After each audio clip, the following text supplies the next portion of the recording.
आपला आजचा व्हिडिओ हा स्पेशली ज्या मुलींची वय 1993 सालापर्यंत आहेत आणि ज्या मुली लग्नासाठी स्थळ पाहत आहेत त्या मुलींसाठी आणि त्या मुलींच्या पालकांसाठी हा व्हिडिओ आहे. नमस्कार, मी ॲडव्होकेट शिवराज जाधव. मी गेली 13 वर्ष झाली या विवाह क्षेत्रामध्ये सातत्याने काम करत आहे आणि या मागील 10 ते 15 वर्षांमध्ये आपल्या लग्न संस्कृतीमध्ये जे काही बदल झालेले आहेत ते मी फार जवळून पाहिलेले आहेत. त्याचा मी फार जवळून अनुभव घेतलेला आहे आणि मी रोज ते अनुभव घेत सुद्धा आहे आणि या माझ्या अनुभवातूनच हा मी व्हिडिओ बनवलेला आहे. विनंती आहे, व्हिडिओ हा पूर्ण ऐका, बारकाईने ऐका आणि हा व्हिडिओ कृपया आपण सिरियसली घ्या, कारण हा व्हिडिओ सध्याची वस्तुस्थितीला धरून आहे. कारण या विषयावर वेळेत चर्चा होणं आणि त्यावरती तुम्ही निर्णय घेणं ही सध्या खरंच खूप महत्वाची गोष्ट बनलेली आहे. तर चला सध्या लग्नाची वस्तुस्थिती काय आहे ते आपण समजून घेऊयात. फक्त एक गोष्ट मी परत एकदा सांगू इच्छितो, हा व्हिडिओ स्पेशली ज्या मुलींचे जन्मवर्ष 1993 सालापर्यंत आहेत त्यांच्यासाठीच आहे. काही पालकांचा असा समज आहे की सध्या मुलींची संख्या समाजामध्ये कमी आहे, त्यामुळे मुलींना डिमांड आहे, आपण हव्या तशा अपेक्षा केल्या तरीही आपल्याला स्थळ मिळतील. मी या मताशी थोडाफार सहमत आहे की मुलींना डिमांड आहे, ही गोष्ट मलाही मान्य आहे. पण आपल्याला हवी तशी स्थळ मिळतील का, ही गोष्ट आपण सांगू शकत नाही. एज फॅक्टर ही गोष्ट लग्नामध्ये खूप प्रभावीपणे काम करते, कारण कोणताही निर्णय आपण वेळेत घेणं ही गरजेची गोष्ट झालेली आहे. वेळ निघून गेल्यानंतर बऱ्याच गोष्टींचा आपल्याला पश्चाताप होताना दिसतो. आणि दुसरी गोष्ट म्हणजे की मुलींची संख्या मुलांच्या तुलनेमध्ये कमी आहे, थोडीफार कमी आहे. त्याही गोष्टीवरती आपण सविस्तर चर्चा करूयात. सध्याच्या काळानुसार जी मुलं मुली लग्नासाठी आहेत, 1000 मुलांमागं जवळपास 930 एवढा मुलींचा आकडा आहे. म्हणजे 100 मुलांमागं 93 मुली हा आत्ताचा रेशो आहे. पण लग्न करताना आपण समवयाच्याच मुलं मुलींची लग्न होतात का, तर तसं आपल्याकडे बहुतांश नाही होत. मुलगा आणि मुलीच्या वयामध्ये थोडंफार का होईना अंतर असतं, त्यामुळे तो रेशो तेवढा फार फार तितका महत्वाचा ठरत नाही. एक 100 मध्ये 7-8 मुलींचाच फरक आहे. पण सध्या जर का आपण शिक्षणाचा रेशो जर का पाहायचा म्हटला, की जी मुलं मुली 1993 सालापर्यंत आहेत त्यांच्यामध्ये, तर जवळपास माझ्या मते 100 मुलींमधल्या 98 ते 99 एवढ्या मुली ह्या तुम्हाला ग्रॅज्युएट आढळतील, किंवा त्यांचं शिक्षण कोणत्याही क्षेत्रातून ग्रॅज्युएशन झालेलं असेल. बहुतांश मुली ह्या उच्च शिक्षितच आपल्याला आढळतील. पण याच वेळी आपण जर का मुलांचा रेशो हा शिक्षणाचा पहिला, जी मुली 1993 सालापर्यंत आहेत, तर माझ्या मते हा रेशो जास्तीत जास्त 50 ते 60 मुलांचा एवढाच जाईल. त्यामध्ये BA पासून ते हायर एज्युकेशन पण मुलं येतील. त्यामध्ये हायर क्वालिफाईड असणारी मुलं फक्त माझ्या मते 15 ते 20च असतील. आणि ह्या ज्या काही मुली आहेत किंवा त्यांचे पालक आहेत ते लग्नासाठी स्थळ शोधताना आपल्याला असं वाटत असतं की आपल्याला चांगलं स्थळ हवं आहे. मुलींचे जर का शिक्षण चांगलं झालेले असते त्यांची अशी साहजिकच अपेक्षा असते की आपल्यालाही शिकलेलाच मुलगा हवा आहे. पण सध्या समाजामध्ये 1993 सालापर्यंत असणाऱ्या मुलींसाठी मी पुन्हा एकदा सांगू इच्छितो की सध्या समाजामध्ये तुमच्यासाठी हायली क्वालिफाईड मुलांची संख्या ही खूप म्हणजे खूप कमी प्रमाणात उपलब्ध आहे. तुम्ही वेळेवरच निर्णय घ्या. कारण मी बऱ्याच मुलींना भेटतो, मुलींच्या पालकांना भेटतो. ही परिस्थिती पाहिल्यानंतर मीच बऱ्याचदा चिंताग्रस्त होते की आता हे कशा पद्धतीमध्ये आपण ही गोष्ट सोडवू शकतो. कारण मुलींचे शिक्षणही खूप जास्त झालेले आहेत आणि त्याच वेळेस उपलब्ध असणाऱ्या मुलांचे शिक्षणही फार कमी प्रमाणात उपलब्ध आहेत. हा सामाजिक प्रश्न आहे, ना की आपल्या विवाह संस्थेतला आहे.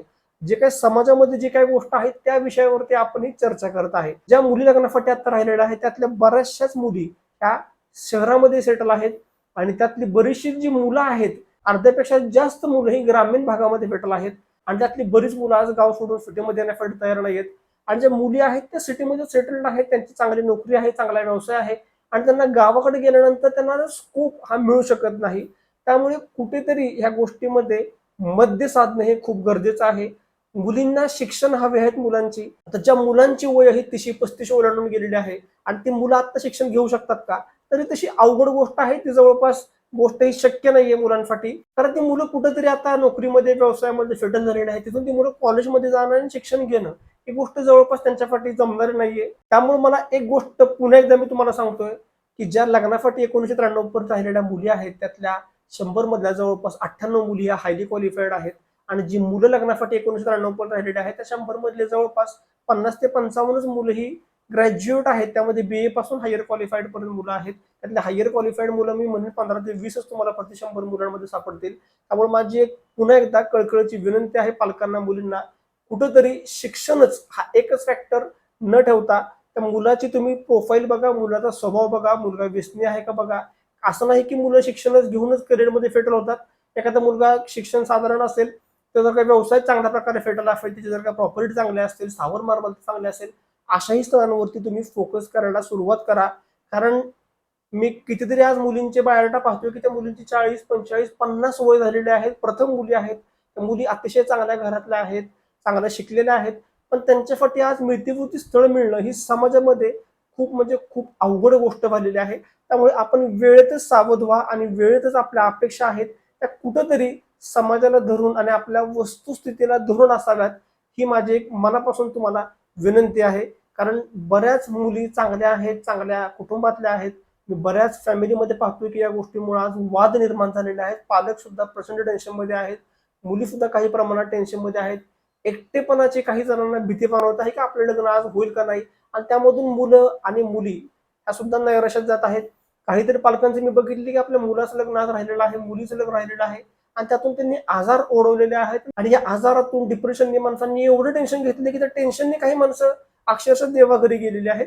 तर माझं सांगणं आहे की कुठंतरी आज पालकांनी त्या गोष्टीचा सारासार विचार करावा की आपल्या वयामध्ये असणारी उपलब्ध शिकलेली मुलांची संख्या किती आहे, मी तुम्हाला परिस्थिती सांगितलेली आहे. त्यामुळे आपण वेळेत निर्णय घ्या. ज्या मुलांची वय कमी आहेत त्यांच्यासाठी आज काही अडचण येत नाहीये, पण त्यांनीही कुठेतरी वेळेत योग्य स्थळ पाहून निर्णय घ्या. वयाच्या 25शी मध्ये 30शी मध्ये सर्वच गोष्टी मुलाकडे असतील का, तर ह्या अपेक्षा आपण ठेवू नका. मुलाचं शिक्षण, मुलाचा स्वभाव, मुलाची नोकरी, मुलाचा व्यवसाय, मुलाचं कुटुंब या गोष्टीवरती तुम्ही जास्त करून फोकस करा, ही माझी विनंती आहे. तर संसार टिकतील. आणि अजून एक गोष्टीची मी विशेष उल्लेख करू शकतो, म्हणजे बऱ्याच मुलींची किंवा मुलांची लग्न राहण्यामागे एक प्रमुख गोष्ट आढळते, ती म्हणजे बरीच जण पत्रिकेचा अति आहारी गेल्यामुळं बरेच पालक पत्रिकेवरती अति जास्त प्रमाणात अवलंबून राहतात आणि त्यामुळे लग्न हे लांबत आहे.